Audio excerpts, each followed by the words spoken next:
Right? I'm out in the world and I'm in life. I'm about 60% masked.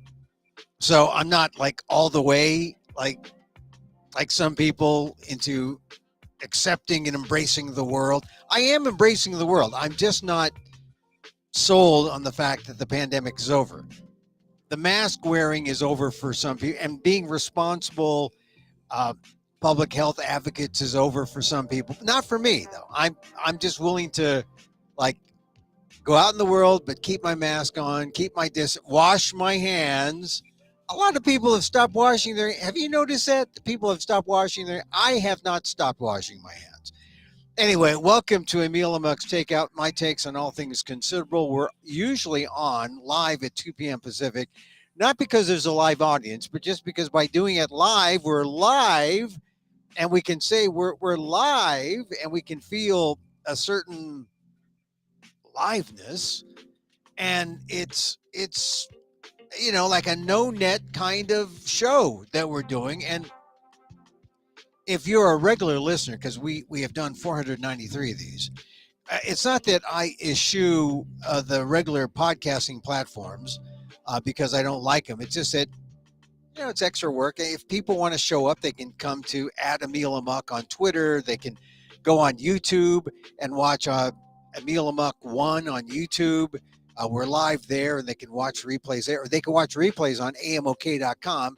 There's all sorts of ways to do it, and actually, the fewer people who listen, the better, because then it makes it secretive.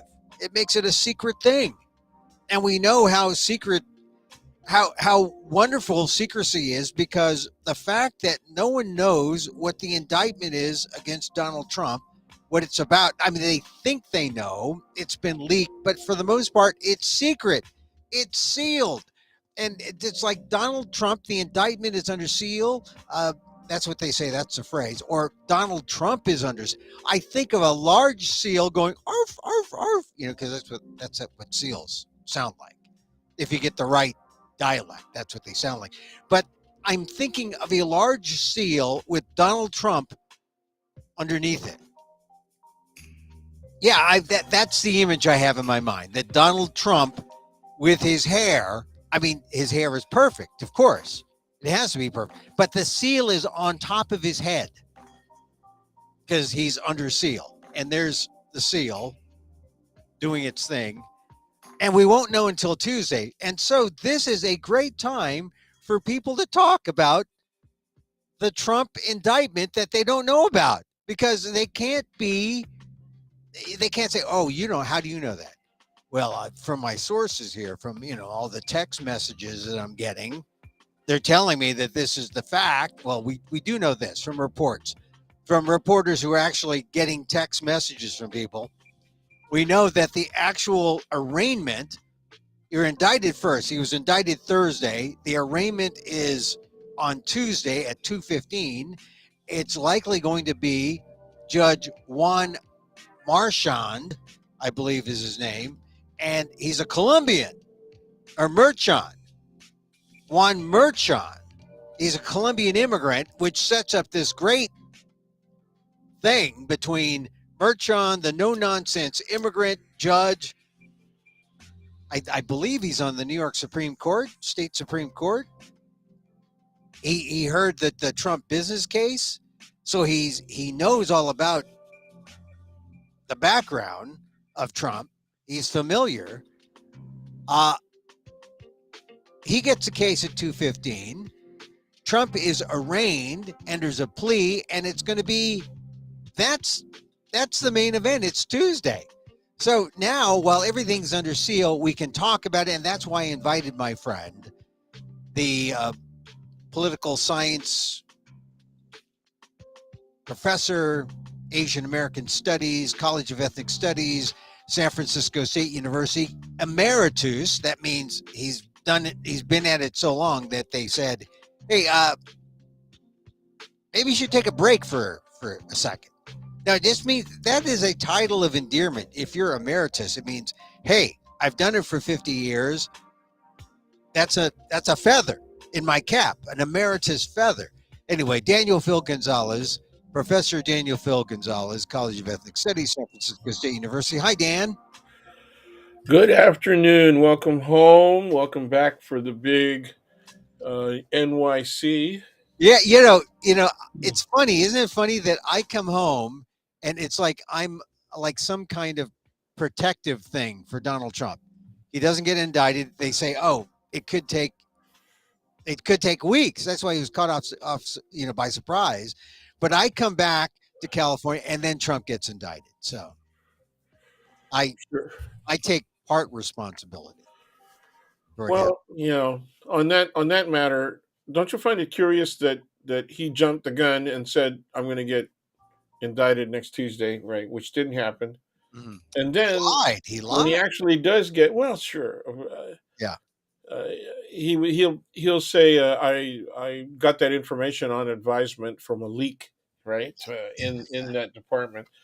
So okay, well then the leaker lied, and you went ahead and Well, he had that- nothing to go on, but he was look what he was trying to do. He was trying to rile up people, and then no one showed up. You know, when he I was well no, actually a couple of people did show up, a and couple, they but they had a cumulative IQ of 14. not a lot of people showed up. Some people did, They but had they interviewed a couple of them, and yeah, the one guy that was there, in then I think he moved over to the Trump Tower later. But anyway, yeah, he yeah, said, "I'm here. yeah, I'm here." well, That's as far as the interview went because yeah, he was incapable of forming words greater than two syllables. yeah. Well, I was surprised that uh, he had anyone there because in New York, I wrote this in my column on the Aldef blog, the Asian American Legal Defense and Education Fund. Uh, you know, when Trump started talking about protest, there was no one. I mean, people were worried in New York about whether or not or how much longer it was going to be cold. If winter was over, they were more worried about it. And Trump is no favorite son. In this thing, I think he I got. will ditto that. Every time that we were in New York, and twice we were there, Mm, uh, once when he was running and once when he was president, mm. and everybody said everybody in New York knows who he really is. Yeah, It's only outside of New York that people, fall for his doo doo. yeah. Well, no one. I mean, there's at least 75% of the voters were against him in New York, and they're going to be they make up the grand jury, right? The 23 grand jurors, Sure, and they and they're make going to up. ask for a change of venue, and they're not going to get it Right. because you know unless you, I don't know, somebody dumb enough to move the venue to the Midwest, Yeah. something like that. Uh, well, oh yeah, Ohio or someplace like. Well, Well, that's a good one, yeah. and I that's mean, close enough to New York. I yeah. mean, it's almost bordering. It's Jim only one Jordan state away. get into Jim Jordan's district. That would be considered by Republicans to be fair or justice, but Yeah. you know, but Asian Americans know what that's like when you move to a venue like change a venue to Cincinnati. I mean that did it for Vincent Chin when they that moved absolutely. the court from Detroit Well, to that was the initial federal case, yeah but then it got uh, it got appealed and was remanded, and then they actually found some way to punish them by federal standards. But yeah. I don't think mom collected a cent. No, So she didn't. I mean, she got a she got a civil award, but the culprit, Ronald Liebens, never paid it. So, all right, that's look, right. I'm sorry to bring up the Vincent Chin case, although I do want to bring up an AAPI kind of perspective on this whole Trump thing, and we should be happy that the guy who really perpetrated the whole China virus, Asian flu, the whole violent. He was the cheerleader of all that pandemic violence against Asian Americans. That he'll be coming to justice on other issues, not necessarily on the one that's near and dear to Asian Americans' hearts, but he will be accountable for for his actions on another case. And I guess that's one of the positive AAPI perspectives on this, that he is not going scot free on, in terms of accountability for his actions. They found something that at least would stick with this New York grand jury. Yeah, um, I have mixed feelings about it all because there are so many Asians that were willing to give him a break, and actually who Right. voted for him, in 2016. And as 2020, for my own ethnic community, yeah, Filipinos, uh, my ethnic community too. oh, that's right. Uh, I How kind of could they didn't want to forget? bring it up because then will look overly biased, right, in one direction. But Yeah. yeah, there was an increase of 7%. I think it was Mm, or more. Actually, yeah. 27. Yeah, no, it was 27% in 2016 of Filipino Americans voted for Trump, and then it was 34% in 2020. That's my recollection. Yeah.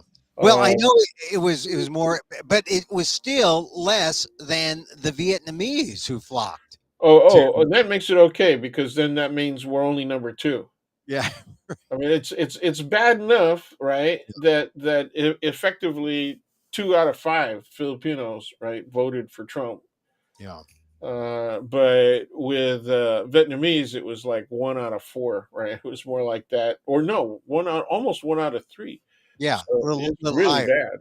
Well, so from an AAPI perspective, I mean, I think, and actually from a whole, BIPOC, Black, Indigenous, Person of Color perspective, one should look at this. I mean, because I've had people say, "Oh, we don't care about Trump." What do we care? Well, we should all care about it because it shows that no matter how high up you are in the, demo, in the Everybody's supposed to be the same. No right. one's above the law. We've heard that 5 million times.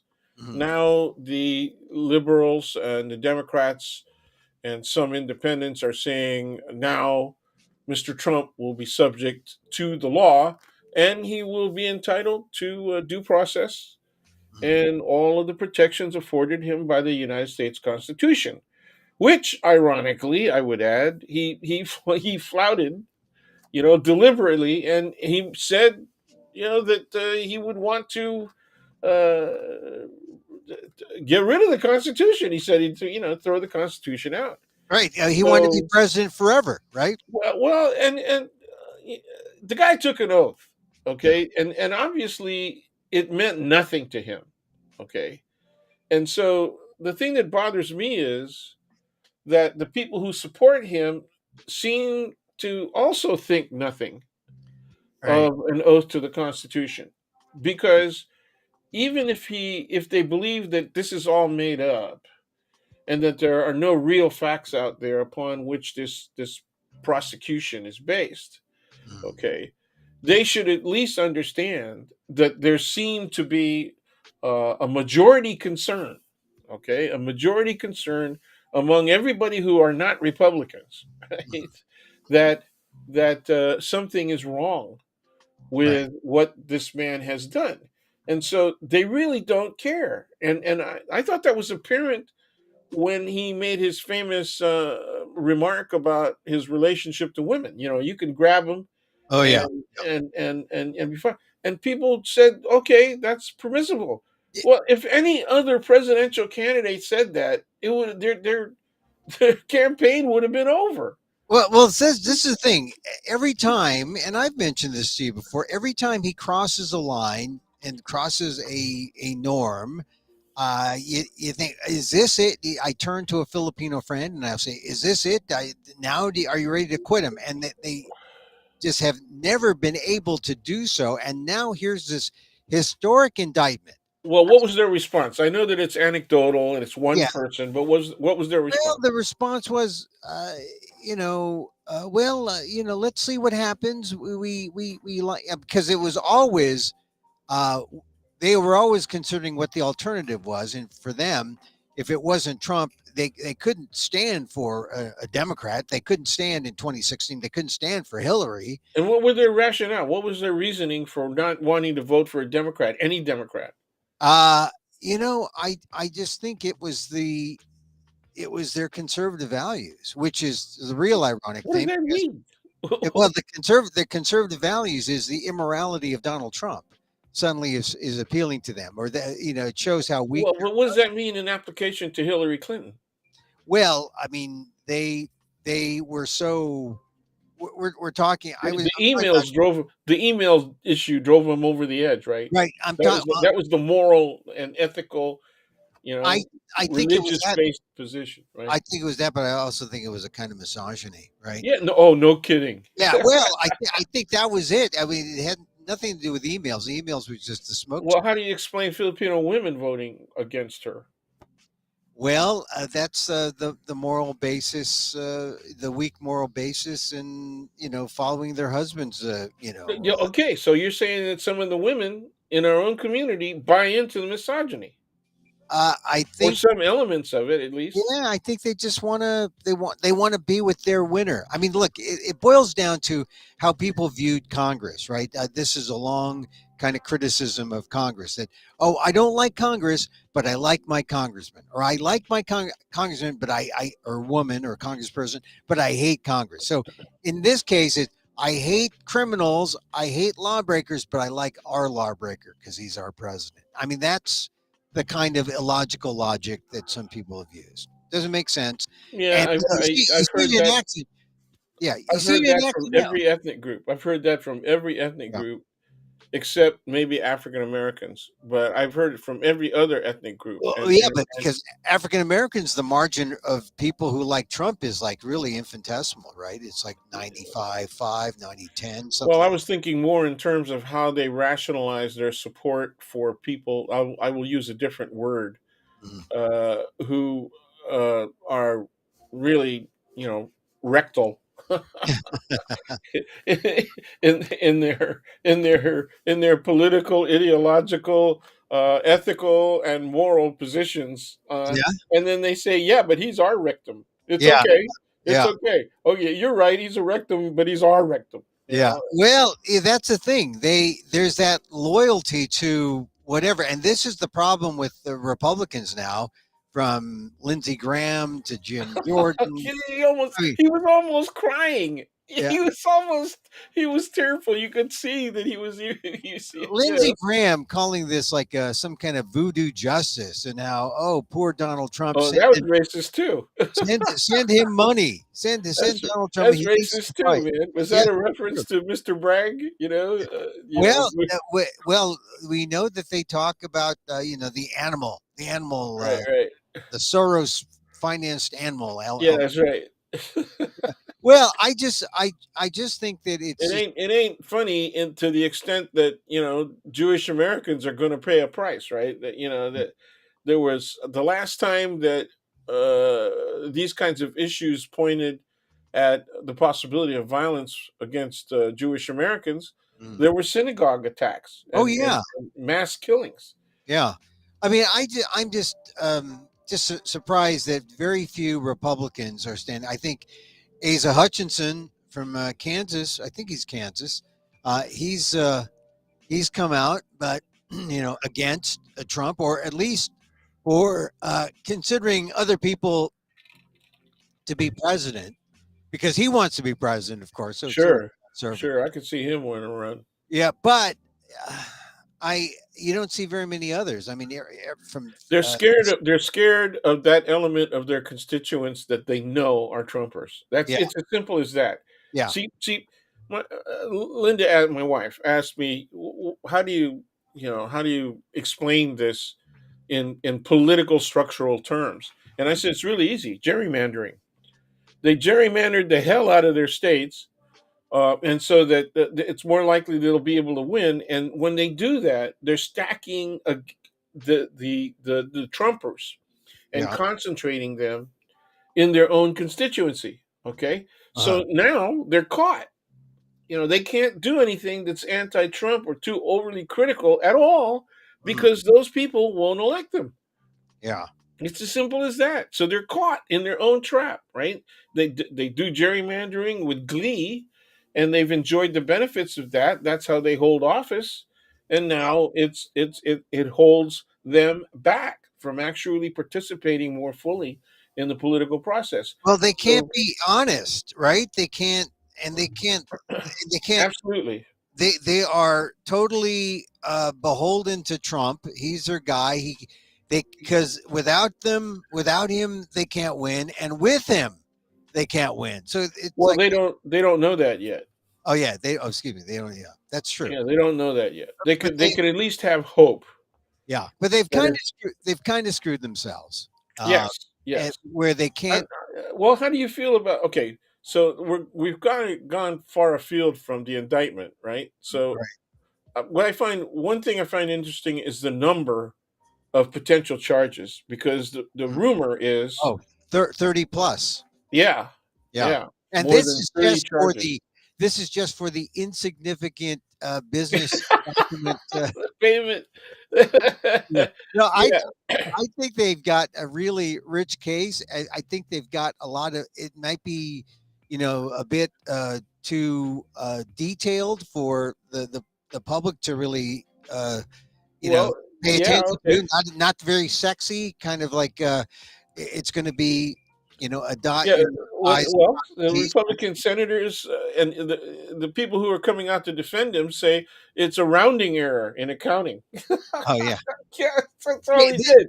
well, Yeah, this is uh, the thing. This is the thing about talking about it all now, right? I mean, as I said at the beginning, everything's under seal. So unless it's leaked, or unless reporters have sources, we're all just participating in this I pre. I think Bragg has been. I think they've been really good. I Oh mean, yeah, right, when right. when we hear now that it's over 30 potential charges, it's like whoa, They it's got something. Yeah, they could be shotgunning, which is not uncommon, right? So if he wrote other checks, right, or and it's that. See, what people don't understand is the Stormy Daniels payment is Mhm. just an entree. That's just the gate, right? Right. And so they got in through the gate, and then they have to do all these investigations that could tie all of the other stuff that he did, including what he did when he was president, right? Right. So Right. they don't have to worry about the statute of limitations. And I hate, when lawyers, people who are members of the bar or at least trained in the law, right, say statute of limitation, it really, it's like rubbing sandpaper on my nose. Well, it's out of Come respect for on, the man, great. lawyer up for God's sake. It's statute. Yeah. It's a statute of This limitations, this please. the statute of limitations would Yeah, well, be. that's the Statute of Liberty right now. Right, right, right. The Statue of Limitation. Yeah, yeah. The Lady Liberty. That's Lady Liberty, man. And right now she's got both hands over her crotch. That's the Ain't, statute of ain't limitation. no torch, man. Yeah. So, yeah, I just find that the unsealing on Tuesday will be quite the show. The show will start now. Now we just have the pundits playing around right Right, now and right. suggesting a lot of different things. But you can also see what the Republicans are doing. There's between Lindsey Graham and Marjorie Taylor Greene. They're She's talking. destroying America. Yeah. that's Well, that's a, I dir- think that that's an absolute quote from Mr. Graham. They're destroying America. Oh, yeah. really? Yeah, I think that they are as they're as guilt. The Republicans are as guilty of destroying America by shedding some kind of or by putting the whole system into a whole different kind of light where there's distrust and they're fomenting this distrust that is not good for democracy. At this point, it would be great if some responsible Republicans came forward and said, well, look, the grand jury has spoken. Let's let the process continue, and let's see what the evidence is that the prosecutor and the grand jury found so compelling. I mean, that's really What I don't. Okay, here's another problem I have. The Democrats aren't saying. It isn't. It is. I've been saying this for years. Okay, I haven't said it, I think, enough in conversation with you, Mhm. and that is, the, people keep saying that the district attorney or the prosecutors, whether they be at the federal or state level, right, can Mhm. indict, and that's just not accurate. Mhm. The reality is that it's the grand jury All that right. votes to indict, and then the DA or the prosecutor has to make the decision. And am I going to follow the directions of the grand jury, or are there reasons that I feel I shouldn't go forward with an indictment? Okay, Right. Right. that's the way Right. it works. The prosecutor has some kind of gives some kind of guidance to the case, but They have a ultimately, tremendous influence on the process because right. there's nobody else there. There's no defense counsel. Right. Witnesses cannot bring attorneys to represent them into the room. Right. They can be outside the room, and the witness can take a break and go find out whether or not they should claim the fifth on a given question. But that's about it. Yeah. Ultimately, though, the whole point about the grand jury is that they are independent, and Yeah, and it's for the people from the neighborhood, yeah, man. and for the most part, they're secret. There you go. And, So and they're that has protected. always been the Yeah, issue with the yes, grand jury. absolutely true. Always been and here's one thing I will say about my public school education, because I heard a friend of mine on MSNBC talk about AP history and how this is a great thing. You know, AP history students will always consider the indictment of Donald Trump as a key point in presidential history in the United States because it'll bring up a porn star and If it, illegal payments. But the thing about it wasn't it made me think about my AP history class and how dry it was to talk about the frontier theory in AP history class. oh no. But the class that really made a difference for me in my public That's education, some old stuff, dude. look, That's that's what they taught well. in Wait a AP minute. No, history. you were well, yeah, Yeah, that's what they taught in in the AP '70s, history right? in the Yeah. 70s. But the class that really made a difference, I think, and has kept giving the class that keeps or the gift that keeps on giving, right? Forensics Okay, and there you go. speech and debate Yeah, because no, in my Lowell year, was very good. right, my Lowell was year. very very good. They went to the nationals Oh, a lot. a I lot. did. I went to. I barely made it to the state qualifying tournament. But the key, uh, uh, the key question during one of my years was: should the jury system be significantly changed?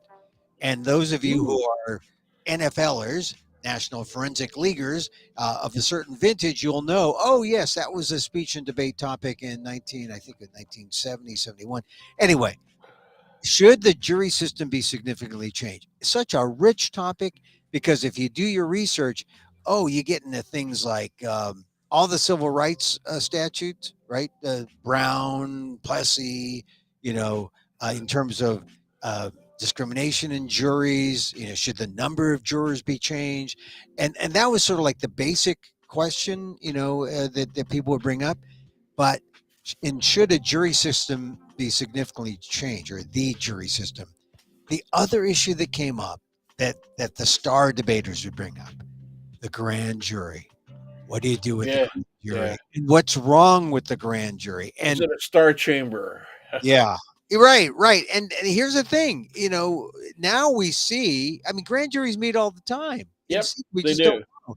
And they don't just deal with these highfalutin cases that get public attention, but they deal with a lot of like Basic crimes, yeah, and it's like it especially really especially white collar crimes. right, but it is part of the system, and I think now I bet you see people starting to say, well, you know, is the grand jury does it really serve a purpose? I think that'll be the next step after the as the Trump stuff moves along because he's dealing with grand juries in the Georgia case, right?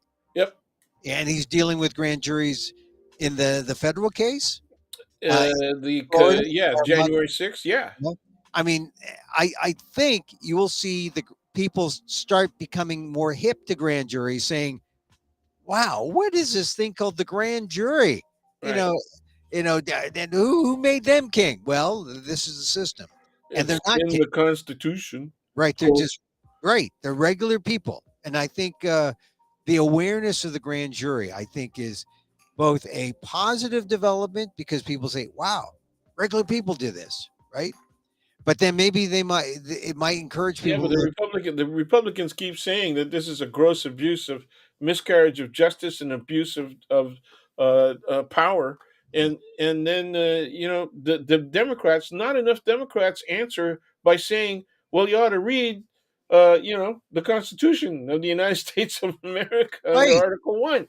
You know, it's right there, and it says everybody gets subject to criminal prosecution and indictment. It's right there. Okay, the process is in the freaking Constitution, man. Well, So, yeah. I mean, if people bother to read it, yes, of course.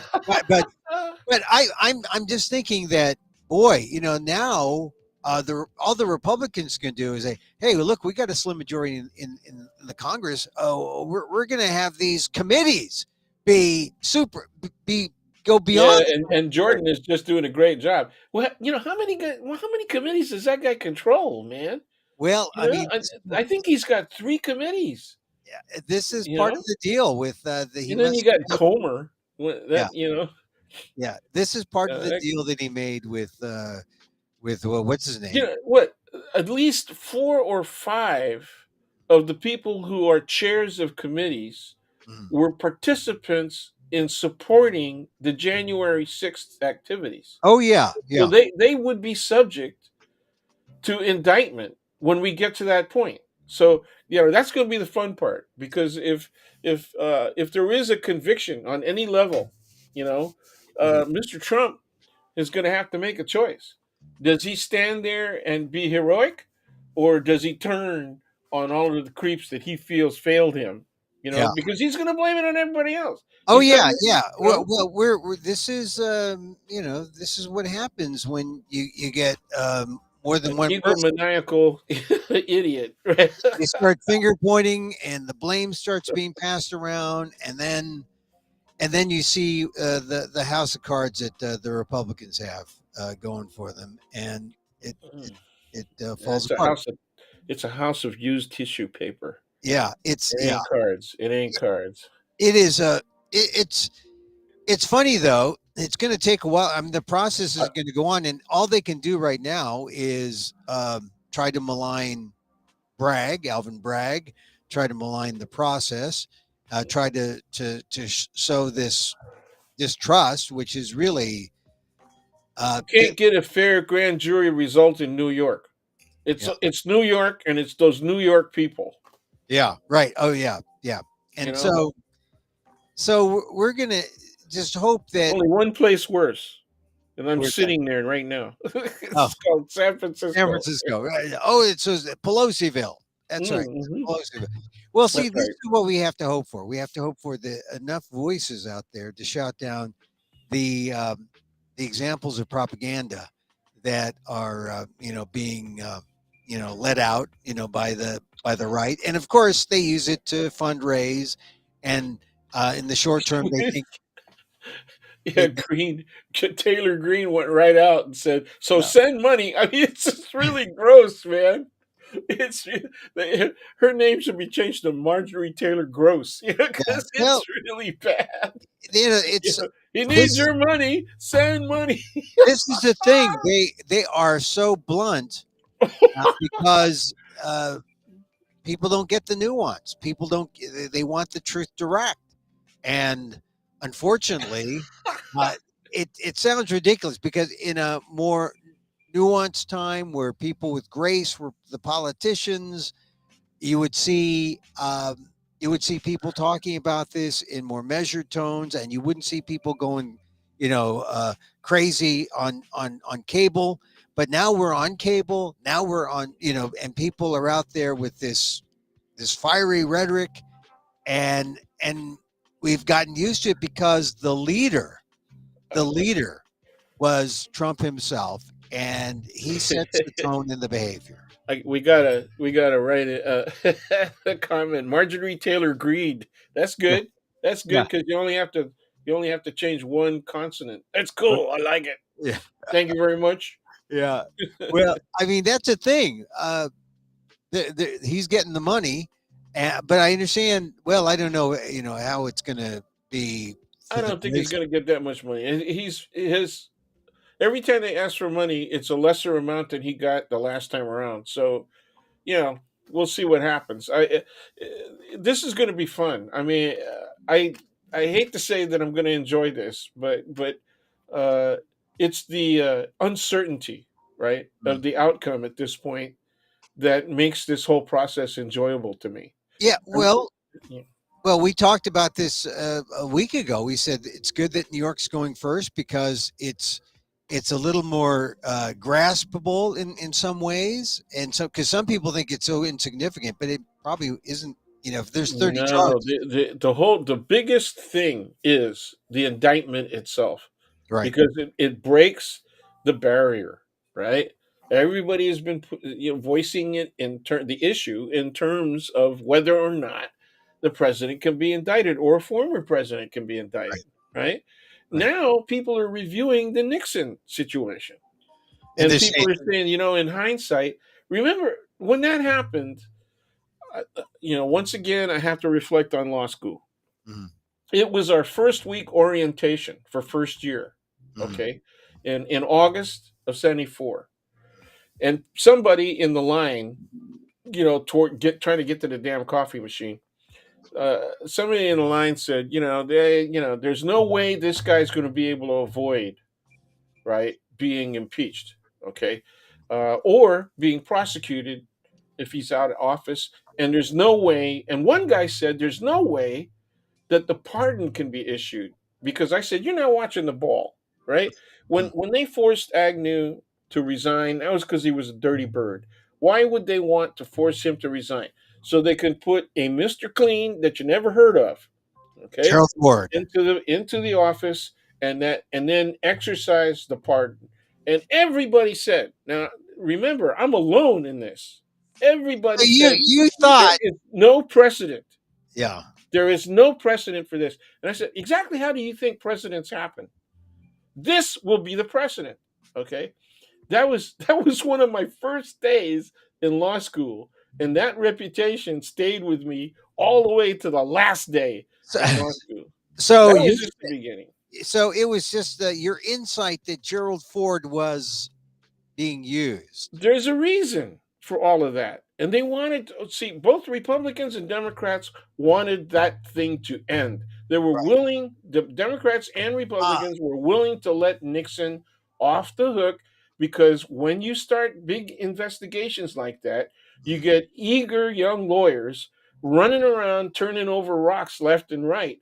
And people were dirty as hell on both sides. Yes, I mean that's the thing. There was a kind of a wink, wink. We're in this together kind of fraternity Yes.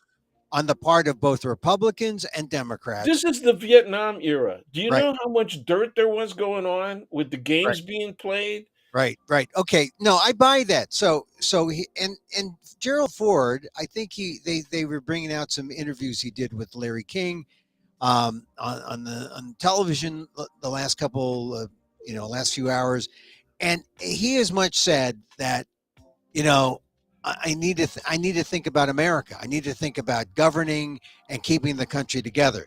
This is the difference between Ford and pardoning Nixon and the way things are now when the Democrats want to hold Trump accountable, but now the Republicans who've done all they can to divide the country, they want to point to the divisive argument saying, "Oh, look, the Democrats are being divisive about, you know, control democracy," Yeah.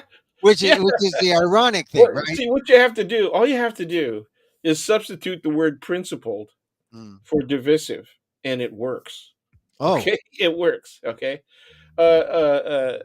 so yeah, well, yeah. I mean, if you want to be principled, who's being principled here? Oh, the Democrats. I think. That's the problem. Their problem is they think all you have to do is demonstrate the fact that you're holding to the law and that you're following the basic principles upon which society was founded, and everybody's supposed to get it. They're all supposed to say, "Yeah, yeah, they're right," and then they're supposed to support you. They don't know how to fight. They Yeah, they Well, that's go the they thing. go to a knife fight with a rubber band. Yeah, I mean, it's like, yeah, that is the thing. We are at a point. We're still at a point where, hey, this is right. So aren't you going to give in now? And they don't give in. no, They're no, like, you really have to drop the hammer. You really have to hit them hard. well, isn't indicting a president, a former sitting It's a president, good one. It's a that's good start. hitting hard? It's a But good start. It's a good start, but they got to start indicting. Guess who? They got to indict other members of Congress. yeah, yeah. Well, this is, I think, an eye opener for people who don't pay attention and just assume, oh, those, you know, uh, it's representative government. We got those people in there. We voted them in. Let them do their job. No, I mean, because They are doing their job. They're doing a job on you. yeah, you got to be.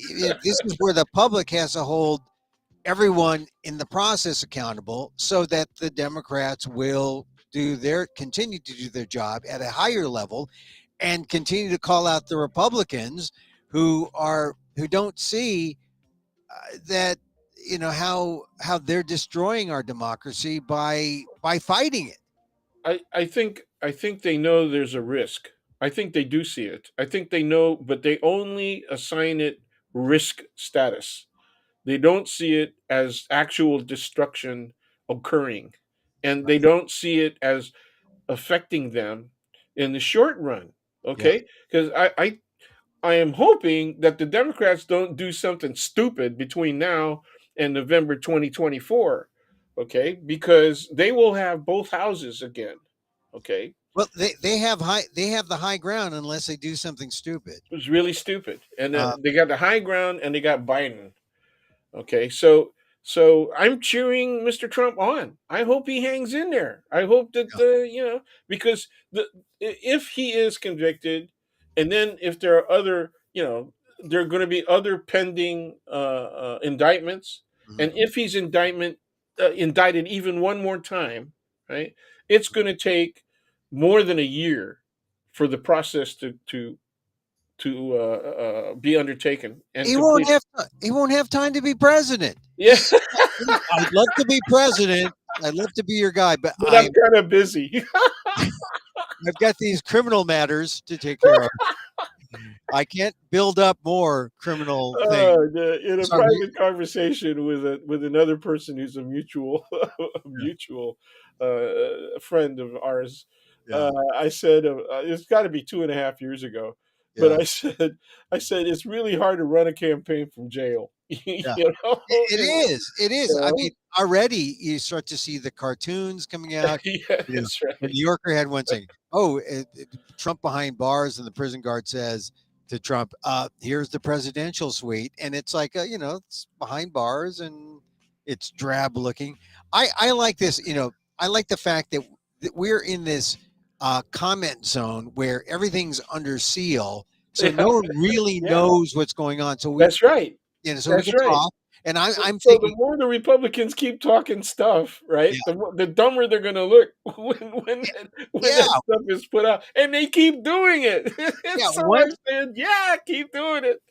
Once they see this litany, this 30, count indictment, and they say, "Oh my God, oh, he did that. Oh my, well, there's So wait, what's the basis of that? Yeah, but see, for the Trump supporters, right? For the for the loyal, yeah, it's all fake news. They yeah, just dismiss everything. yeah. So Well, I got asked, what about these people? And I said, I don't have any responsibility for those people. yeah. I don't have any response. They're gonna take those positions regardless of whatever you show them. You're wasting your time if you want to make an argument against people who are completely immobile. Well, Okay. we just have to hope that the process goes, as that it does not get That's derailed it. by externals, that we'll see the evidence, we'll see how the evidence is argued, and we'll just let the process happen, and let's hope that there are no it's hard for me to imagine a January 6th sort of thing in New York, considering NYPD. Oh man. Yeah, considering the way those buildings are in downtown, I feel like they were neighbors because I was staying in the East Village, which is not far away from Lower Manhattan, but it's more walkable than say the It's Upper East walkable, yeah. or the Upper West Side. But I I don't think we're going to have a January 6th sort of thing. I think it is going to be a circus, but if it is, it's because Trump makes it one. Yeah, Because I don't think it's going to be in New York.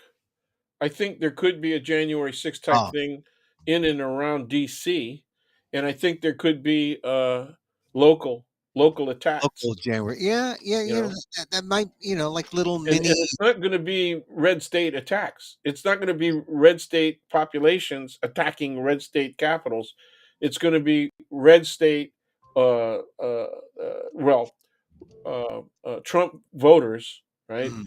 attacking in purple states, particularly when they're Democrats in leadership. Oh, so like a That's gonna that yeah, there's Michigan, gonna be, yeah, the Whitmer thing, yeah. and also that there's a danger of that on the West Coast.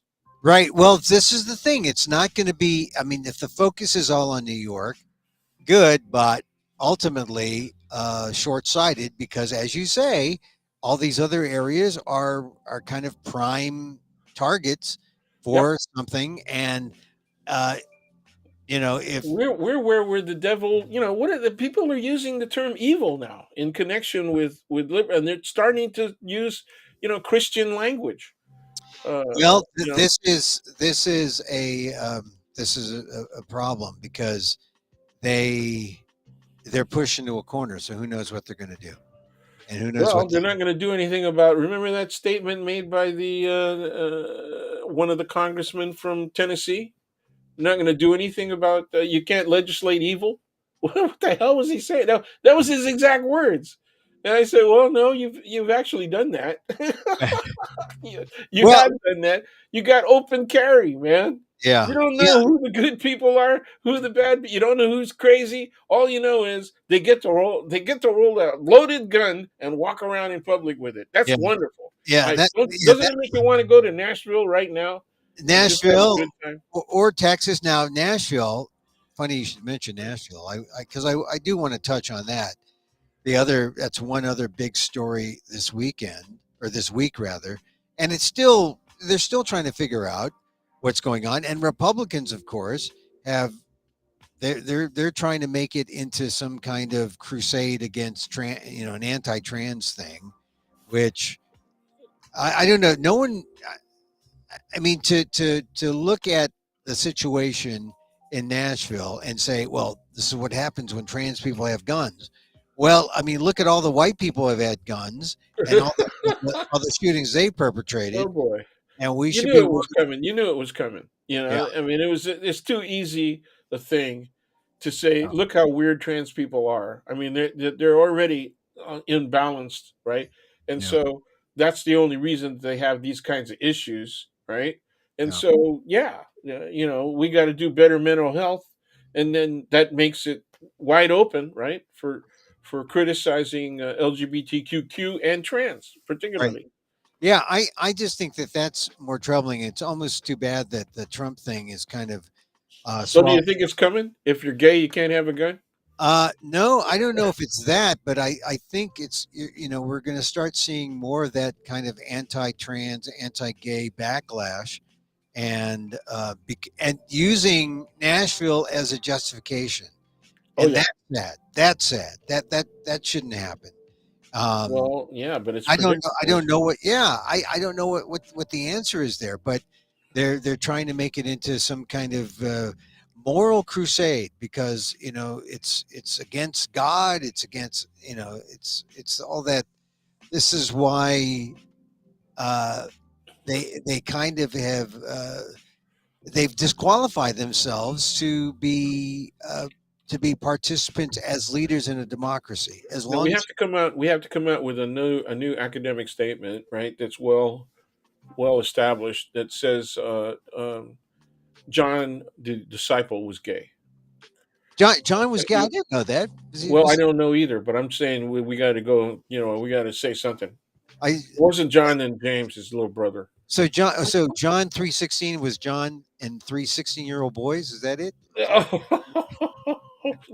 Oh man, I wasn't even gonna dive. I was gonna dive below the belt and do the adolescent thing, man. You know Oh that well, way. but that's a But you're QAnon thing. right, though. You're right. That's how it was going in the 50s and 60s, right? Yeah, but also that's also a QAnon thing with all this, Yeah, that's right.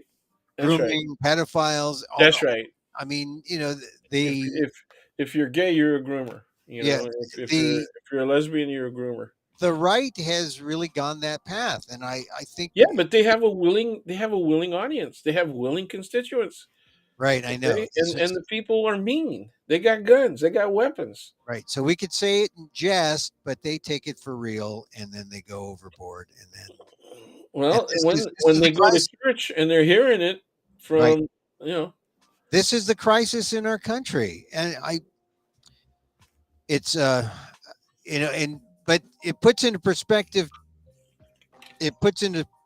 what Donald Trump represents, because he's one man, but uh, someone wrote, Trump goes, but Trumpism stays, and that's true. That's accurate. that's a problem. That's a problem because we're going to see a more virulent, stronger Trumpism kind of leader emerge if Trump falls. Because I I think, think even the term Trumpism will fade, right? People will not want to be associated with it oh, because it'll yeah, be seen as it'll take time. It may take 10, 15, maybe a right, whole generation, yeah, but they'll it'll be, fade. yeah, But forget whatever Trumpism, it represents, right, will continue because it's always been present in American society. right? That element is always present in American society, and it's easier for them to organize now Yeah, and to because of social media, right. And you and know. and and social media in terms of how it gathers people and how it lies to people for you. It It spreads, does that, spreads and the and then propaganda. and then you have Spreads, elements of the actual media that pretends to be journalistic. The well, it's yeah. propagandism. Opinion is sort of like the pauper's journalism, right? It's really kind of glorified gossip, Well, but unless that's not what the clowns on Fox are doing. They're not I just doing opinion. Yeah, yeah, there's that trio in the morning and in the evening that yeah they do opinion, but but, but people Tucker Carlson is stating fact or what well, he says is fact. right, and it is more propaganda, but it also is opinion. But here's the thing: if you report opinion, uh, that's sort of the journalistic way to do it. But it also shows that you can have a really clear perspective and viewpoint from either the left or the right, and that's the danger when you have only one silo. When you rely on just one silo for news instead of a multiple number of sources, because then you're just hearing, if you people who like Tucker Carlson's opinion will just feed on that and live off of that, and that gospel truth. But how about the people who uh, prefer a left or progressive kind of opinion? You're not going to hear that on Tucker Carlson. That's a problem with social media and Fox. You rarely hear it at all Yeah. on Fox at all on Fox satellite cable. You rarely hear a moderate or liberal opinion. Oh, you're not going to hear a liberal opinion. No. I mean, They have people on and they try to yeah, challenge them and then they get their ass kicked. yeah, yeah. Well, And they can't have it on because they get their ass kicked. I mean, geez, remember yeah. the last time we had that person on? Yeah, But the anyway, token liberal. Well, I guess Juan Williams is still there, and Alan Colmes has passed on. There was a couple of people from NPR I knew who were always on Fox, but it's I think Mara Eliason still shows up from time to time, but I don't watch Fox. I do see right wing media just to see what ridiculousness they're they're selling now, and boy, they're strong on the anti-trans. yeah, yeah. While I don't watch Fox, what I do is I'll put Fox in, and then I'll put a colon, and then a topic. Mhm. So Fox, and then Fox News, LGBTQQ, Yeah. right? And then you get a whole list of statements But, and yeah. references to YouTube, you know. Yeah. Well, this is scary. And to go back to what we're talking about, Gerald Ford, right, not indicting because he wanted to preserve the country's integrity or sense of itself, because this is going to have some repercussions. Oh This yeah, big time.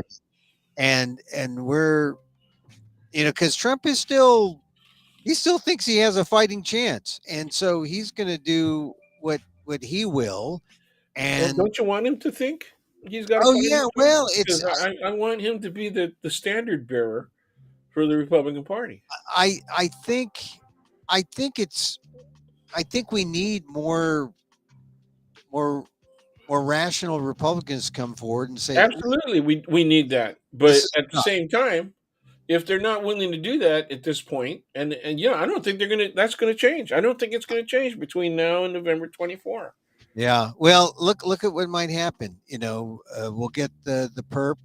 Well, maybe not the perp walk, but maybe we'll certainly get Nah, the. they're gonna.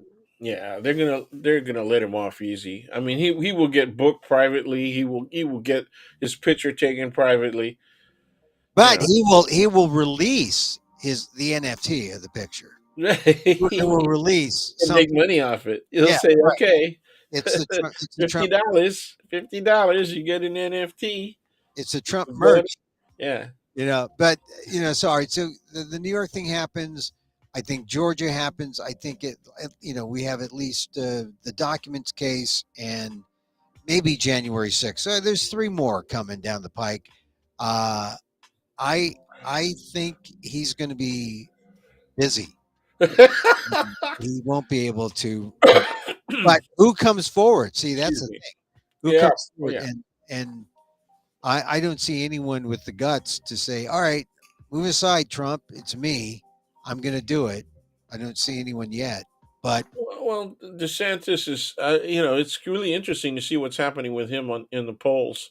yeah, But he has stopped doing aggressive, right, activities like banning anything having to do with black studies and anything having to do with sexuality and all the rest of that stuff. I don't know. I can't remember the name of the person that I saw on MSNBC. It was a conservative Republican, and he said, "This the it's not. They're not being banned. These books aren't being banned because you can still go to the store and get them. You can still order them on Amazon, they're so not they're in the not banned." curriculum. Is that it? They're not being Yeah. taught. So yeah, they're only not being used in schools, so they're not really banned. You know, that's his distinction. So you got the bully who is like the place where people read books, schools. They can't. Libraries. Yeah, they can't access them there. They can't access them when it's a matter of the government having some kind of control. Public libraries, public schools. Yeah, However, commerce, you can buy it all you want. they're prosecuting librarians. Yeah, They're yeah, forcing people in local jurisdictions, people on the school boards are going after librarians for libraries that are off campus, the public libraries. yeah, So, now people, so the librarians are voluntarily pulling books off the shelves yeah. so to protect their own freaking jobs. All right. So Isn't it this is wonderful? yeah, and so whoever Doesn't it make you replaces, want to go to Florida and have a good time? no, I no, I crossed Florida off my list years ago. I Okay. used to. I was once curious about Florida, and I thought, oh, too palmy, balmy, too muggy, and then too many tornadoes now, or Oh, yeah. not tornadoes, too many Hurricanes. hurricanes. Hurricanes. Yeah, and so I'm. Well, northern Florida, yeah, they get tornadoes. Yeah, I mean, we have atmospheric rivers in California. We don't have That's tornadoes right. And earthquakes. and earthquakes. Yeah, And we get forest fires. and for So don't come. Don't come here. yeah, and we have Stay away. pestilence. We have pestilence. Stay away. Too many vineyards. Yeah, too many Yeah. Kevin McCarthy's. Too You much know, too much snow and fresh water. Stay yeah, away. yeah. Well, anyway, I'm looking forward to Tuesday. Let's see what happens to Donald Trump. And let's move on to It's gonna be a fun ride. let's move on to this other issue. Harvard admissions came down this week, and it's surprising. They admitted just 3.41% of applicants to the class of 2027, which, you look at a graph. I know you don't like the graph that the Harvard Crimson used. That's terrible. Yeah, but it does say the real problem. The real problem isn't the real problem is the number of admits. The people admit that they admit has stayed the same, roughly around 2,000 each year for the last 10, 20. I mean, it's always been this is how big the class is going to be. And that stayed steady.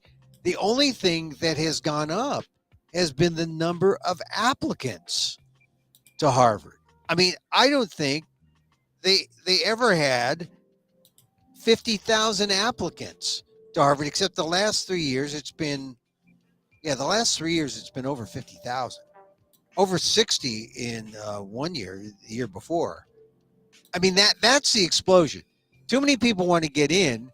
If they stopped applying, we wouldn't have a problem with admissions, because you get a 3.4 admissions rate. You're not admitting anybody. That's right. Does somebody have a right to a claim of discrimination? I mean, there's got to be some straight A students who feel like they've been discriminated against, and they're not necessarily Asian, right? What do you think? I Yeah. mean, I'm just You know, I just realized why I was fixated on understanding 3.41, and it's because as early as the 1960s, before the expansion of the UC system, Mhm. people were complaining that my kid is scoring in the above the 90th percentile, and they're not being let into the UC schools. Mhm. And so I asked counselors in two different schools. They were SI, where I was going to school, and Lowell. And I said, "What is really going on?" And they said, "Well, in practical terms, they're only letting in the top 4%." Mhm. This was back in the 1960s, man. Right, and that goes to my point that they've always let in the same amount, Yes, the same, because that's never increased.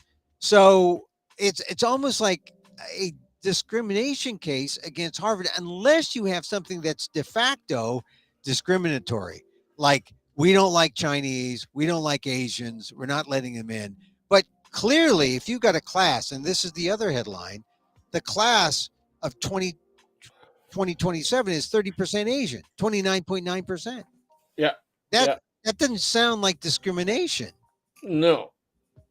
So, And I mean, so, yeah, that affirmative action complaint, right, where the plaintiffs are Chinese American. right.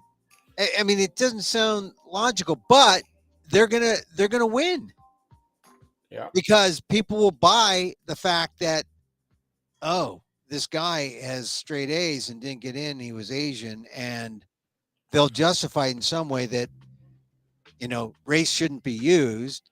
And who knows what's going to happen, but I think it's going to backfire, because I think you're going to have, maybe, if you can't use race and it's all blind, you might have, you got a class that's 30% Asian. Maybe they're going to have like a it'll go 50. down. Do you think it's going to go down? It'll go down. Not go up? It'll go down. Well, it depends on whether or not if they use the GPA standard, right, and the activism criteria. That they're involved in certain kinds of activities, including sports. Right. And ROTC, that kind of stuff. Mm-hmm. So yeah, I think it was only what 25, 30 years ago that they were using active participation in ROTC in public universities like UC. ROTC, Yeah, ROTC.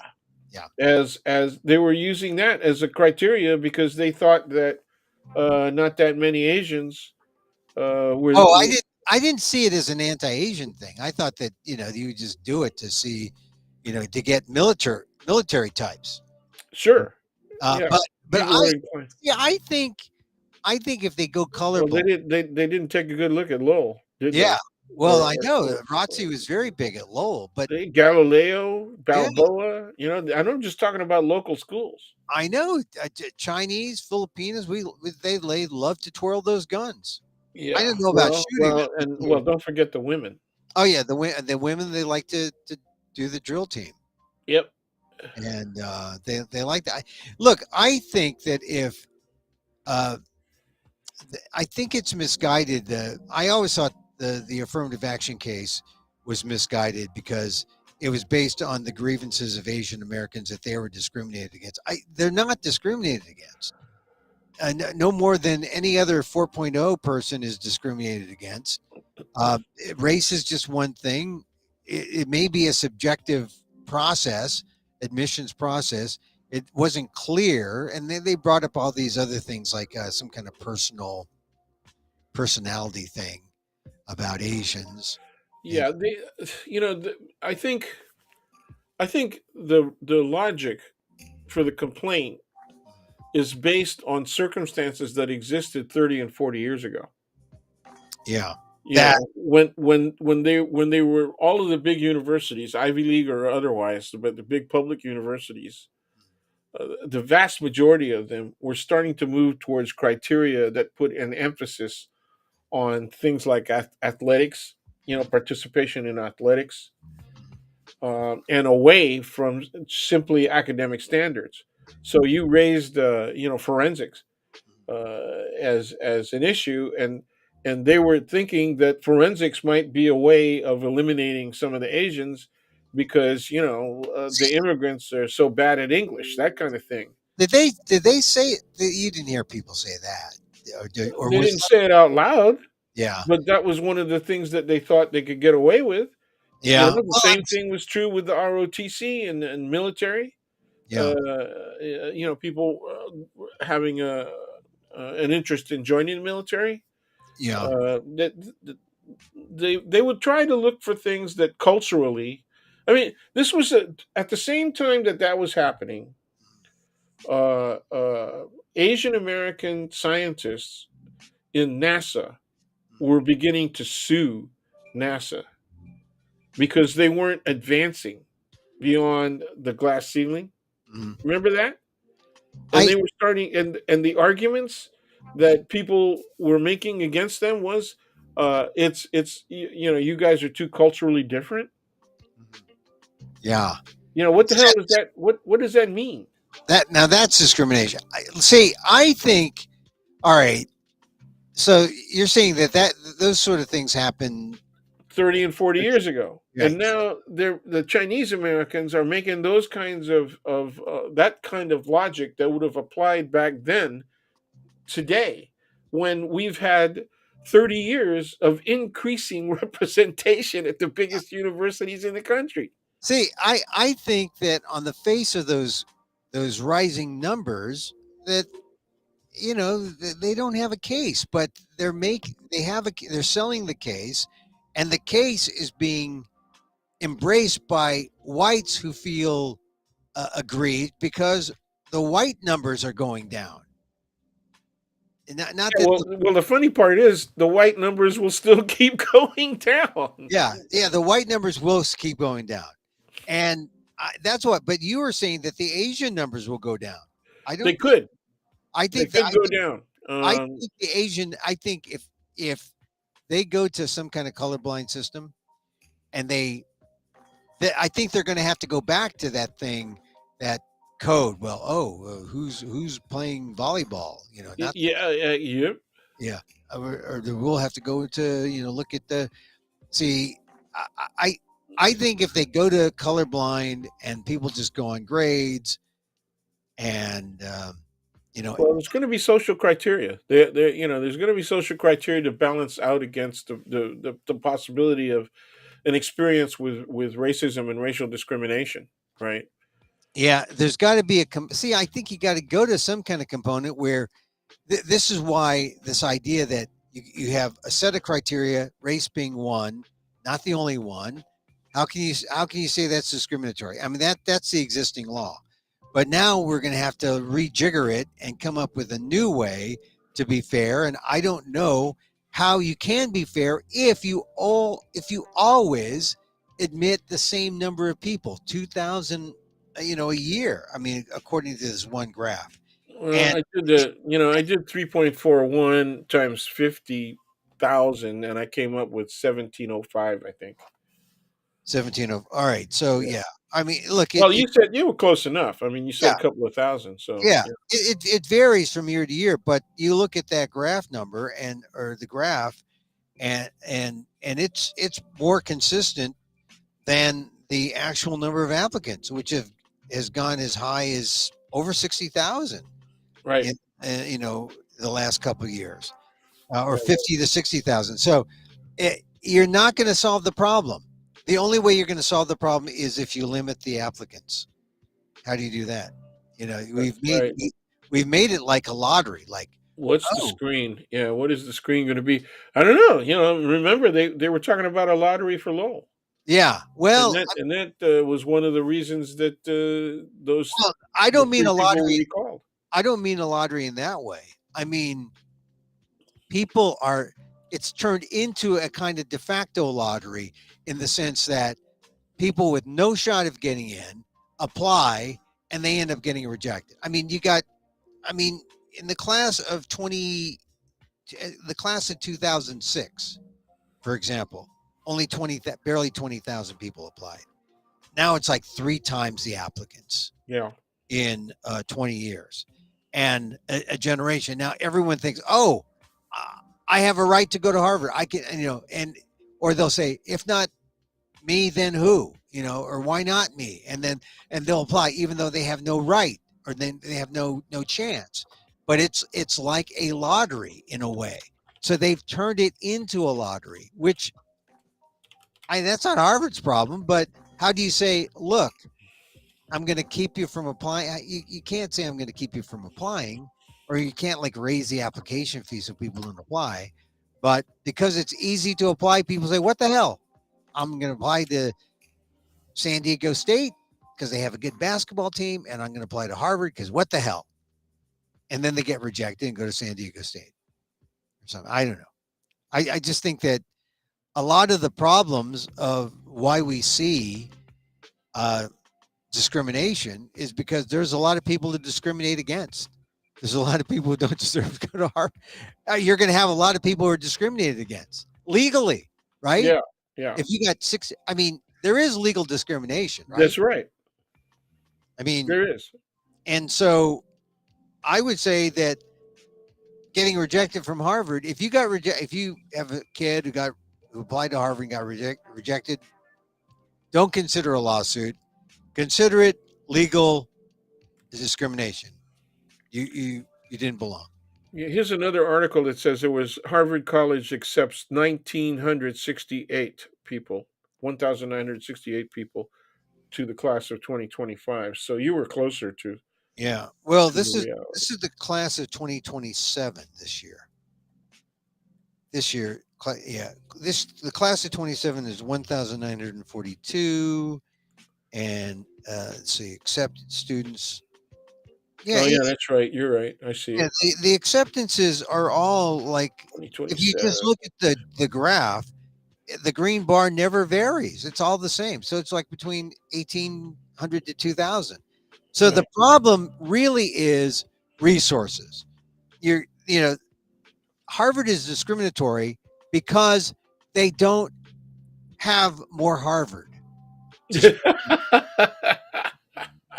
I mean, really. I mean, Well, no, I'm laughing, but it parallels the UC system's problem, right? And yeah. they resolved that problem in two ways. How's that? They guaranteed admissions for people who came out of community colleges with at least a 2.0, right? Yeah. And on the other end, they built more campuses. Well, that's the thing. You got to build more Harvards, and actually, Harvard is doing that. They're building more into this uh, adjacent town, Alston, which is right next to Cambridge, across the river, actually. And so Harvard is eating up more of Boston, the Boston suburbs, And I think that's the only way you're going to get out of, because you're still going to have legal discrimination, right? Yeah, I mean, yeah, you can discriminate legally. sure. I mean, okay, you can't if you have Oh, who's that? Who's that? Okay. if you have a Yeah. if you have a rapidly uh, communicated disease, Hmm. you can't get in the swimming pool. I mean, that's discrimination. You Right. know, Okay. you got you Okay. got We're not going to let disease people into Harvard. Is that? people with athlete's foot. Nope, Yeah. no Oh, way, no that's way, right. man. They're very common. Very common. No, Yeah, but I looked at that graph, and as much as you hate that graph in the Harvard Crimson, uh, and I saw the number of applicants, and I say that's the problem. Too many people applying, yeah. and people should be applying elsewhere. You want to solve the discrimination problem That's at that's Harvard? where I'm at. My question has always been, why you want to go there? Yeah, That's it's like that's that's my. They go want the somewhere else. label, man. They want the label. It's like people who could afford to buy. What were those? What were those? What was that jacket company that had the short collar and with a racing belt inside the collar, right? I forgot what the name of Uh, that company was. But there, remember Jordan? Okay, how about Jordache jeans George from the has, disco era, right? yeah, yeah. Everybody wanted to wear Jordache. You know, why do you want to do that? Why do you want to pay 5 times more for Gloria Vanderbilt freaking jeans, All right? right, all right. How about let's take a more current example, like shoes. Like, why would you pay more for Some Airs, the newest version of the Airs, Airs or Skechers? Jordans. Yeah, Or well, Skechers aren't that expensive, but no, there are some running shoes that are pretty expensive. yeah, Uh, oh yeah, lots. Yeah, There are and lots of running shoes. anyway, but yeah, yeah, it is a label. There's a label, like Yeah, a, a, a Louis. b-ball, round ball and soccer. There are shoes, with certain athletes' names on them and all the rest of that kind of stuff, right? And people people get jumped on the street. Sometimes kids get killed, right, just for their shoes. Yeah, well, that's true. I mean, I just think that all right. This was in the New York Times um, on Monday. They had an interactive thing where you put down the school you want to go to, oh no, you put down the values, and it's based on things like the issues were like the ability to increase your income, Okay, like mobility. So that was one issue. Um, High earnings, median income 10 years after attendance, or economic mobility. So those, I think, okay, slide those all the way to the max, right? And then low sticker price, and then low net price of school, I put in the middle because I figure that shouldn't deter you from going to school. A school will have financial aid. You should have some savings, or you should have a way to go to school that if you're good enough, the school will want to pay for you to go there. So I put that in the middle. Now, the next group was academic profile, which I pushed to the max. You want a good school. Athletics, I put in the middle because I don't yeah. care what jock school. And then the final four uh, areas were party scene, which I said, oh yeah, let's go for parties. Campus safety. Okay, Did you let's. max it? You maxed party? Yeah, I max party, and I max because there's some people who like the social scene, and then I max campus safety, and then the last two were racially diverse and economically diverse. And I said, well, yeah, I mean, you got to max racially diverse. You don't want to be the only Filipino in the room. Says the young brown man. Yeah, right. And I max economically diverse because I don't want to be the only poor person there. So those are my priorities. And then here was the rankings that the New York Times database spit out. At number 7, they said I should go to the University of Florida. I was going to say, you know what's going to happen, man? Florida and Southern California are going to come up. Well, all right. Number 6, they said I should go to New Jersey Institute of Technology. Oh wow. Yeah. Okay. Number 5, I should go to City College or City University, New York, John Jay College, Criminal Justice. Yeah, CUNY is a good school. Yeah. Number 4, I should go to Stony Brook, the state system of New York. Number 3, University of California, Irvine. Yep. That's where the Asians who seek value. That's where they go now. Yep. Well, that's been true for a long time. It has been true. Number 2, the number 2 school was. I bet you can't guess the number 2 school for me. Okay. How about Chicago? CUNY Bernard Baruch College. Wow, Baruch. Baruch, which has the Asian dorm Yeah. frat problem. Yep. And the number 1 school for the values that I outlined, University of California, Los Angeles. Yeah. I was gonna say, Florida and UC and Southern California, man. But only Florida only came up once. There's actually some good universities in Florida. Yes, I know. All right, now look here are here's where the UC's finished. 30 at number 855, UC Merced. At number 3 for me, at number 331, UC Santa Cruz. At number 205, UC Berkeley. Huh.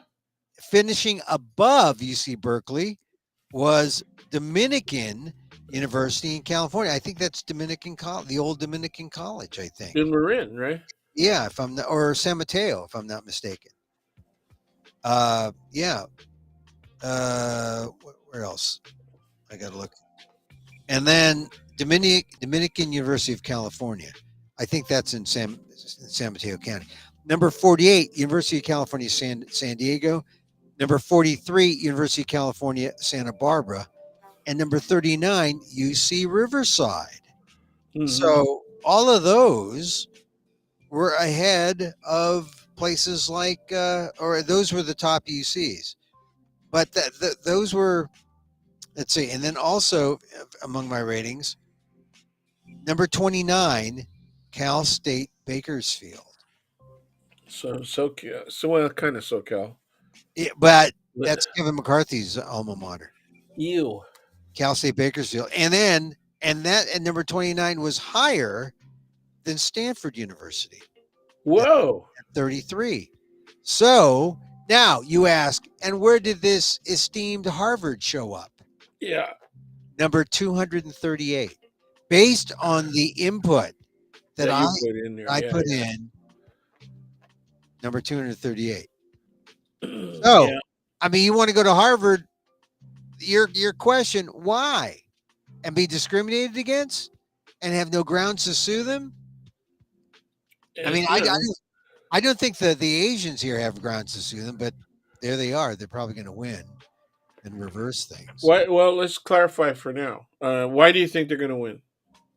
I think they're going to win because, as I pointed out in my ALDEF column last Monday, I think it's clear you don't need the Harvard Filipino joke to cast aspersions on what the institution was thinking when they were, because it's really irrelevant, the joke. But it's there are people who believe that the joke indicates that something's funny with Harvard's admissions policy.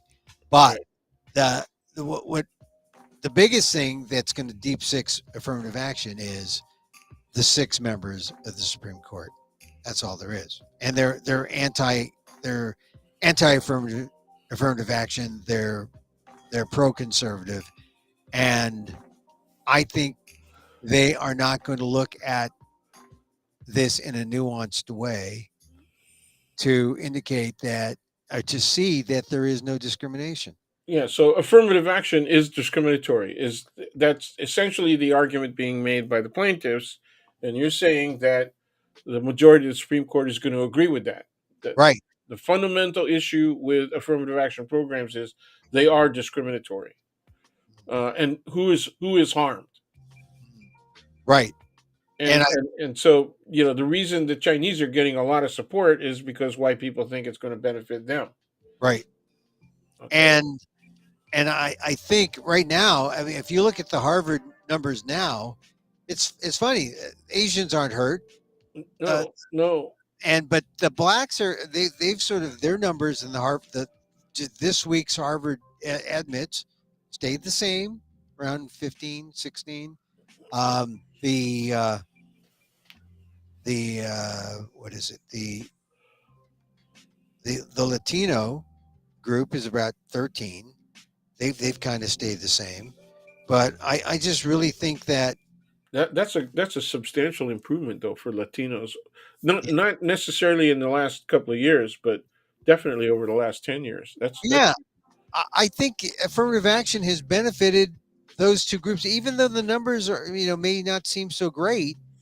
Um, I know that the school is actively trying to improve those numbers, but I think what's going to happen is they're going to end up admitting a lot more Asian Americans because people are going to say, "Look, you got all these straight A kids. How can you not let them in? They don't get it. They see it as discrimination. They got this suit, and they were buoyed by the logic of the whites who think it's going to help them, and it is because I just think it's going to maintain. Um, well, you say it's going to go down, but I think it's going to maintain their levels. okay. But I don't know. I think if you really want to solve what's going on at Harvard, you got to you got to stop people who have no business attending there from applying. I, I mean, It would really be interesting, you know. It would really be interesting. My recollection from the '70s was that because of the Watergate issue, there was a huge demand. I mean, there was a sudden like doubling of interest in going to law school. So oh yeah, that while there were 5,000 6,000 applicants in my year for '74, it suddenly jumped to 10,000 applicants for 300 first year positions, man. mm, 10,000 applicants. And, you can understand that the political and legal circumstances of the times would help to generate that. But, that made it really terrible for most law schools because they all started having this rush of applicants, and this then and they actually started bragging about it on the Supreme Court. mm, On the first day, we had a rally session, and everybody had to show up in this really small cafeteria and second floor mezzanine area of the campus, right? And guess who walks out onto the stage to tell us how smart we were, and how privileged and all that shit. It yeah. was the brand new appointee by Richard Nixon, Ah, to the Supreme Court of the United States, who would later become the Chief Justice of the Supreme Court. Rehnquist. That's exactly right. Rehnquist. Wow. And we all kind of looked at each other, and all he did was say, "Well, you are now part of the 1.3% of all college graduates, right? By being, at Hastings, By being So there. Yeah. Well, I just think, how do you keep people from applying? How do you say, look, um, I, you know what I was going to finish up with yeah. that only 5,000 of the people from of the 10,000 were actually qualified Ah, by minimal standards. By minimal standards. So your question is, of those 60,000, how many of them are at least minimally qualified? we don't know. Yeah, that's right. I mean, maybe they They know. don't disclose that to us. They don't tell us how many, but that's the issue. You got to have a minimal qualification standard, and then you measure everybody by that and say, okay, if you're above this line, you got a chance. All right. If you're So, below the line, forget it. so Go. maybe what we got going here is we're kind of coming up because I don't think they can end affirmative action as we know it, but they can't end some kind of admissions process. Some kind of new process is going to be evolved or is going to happen, and it could be a kind of affirmative action where maybe they go colorblind and not consider Economic. race. Yeah. Remember they were talking about doing an economic standard. Oh yeah, yeah, yeah. And I Yeah. think that that could be okay, but uh, it may be more balanced than. I mean, they've always talked about class, not race. Yeah. But then, are you going to get as many Asians as you want? Or are you going to get as many? Is it going to be poor whites who get the advantage as Well, opposed to that's why I was saying that the Asian count could go down. It wasn't because there's not going to be affirmative action, or it's going to be wide open, and the most qualified people are going to be Asian. My my feeling is they're going to come up with a criteria that tries to favor whites again. right? And even if they try to be fair and they don't come up with a criteria that favors whites, if they come across with a criteria that, let's say, an idealized American, right? An idealized American. Well, how do you want them to think? What kind of experiences do you want them to have while they're in undergrad and graduate school? Mm. So that they come out and contribute to the society in really important and positive ways, right? So you come up with a criteria like that, and you can do it. It's possible to be able to do it. It's the equivalent remember those processes that more recently that came up on what profession do you want to be in, and or what kind of things do you really like, and then they help you try and find a career path, right? All that kind of stuff.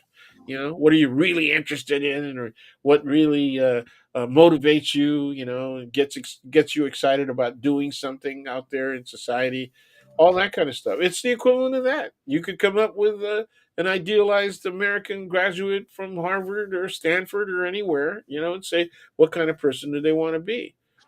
But then isn't this social engineering, Dan? Yeah, but it's always been happening, man. Yeah, You it's all. know, It, what? Yeah, what is legacy?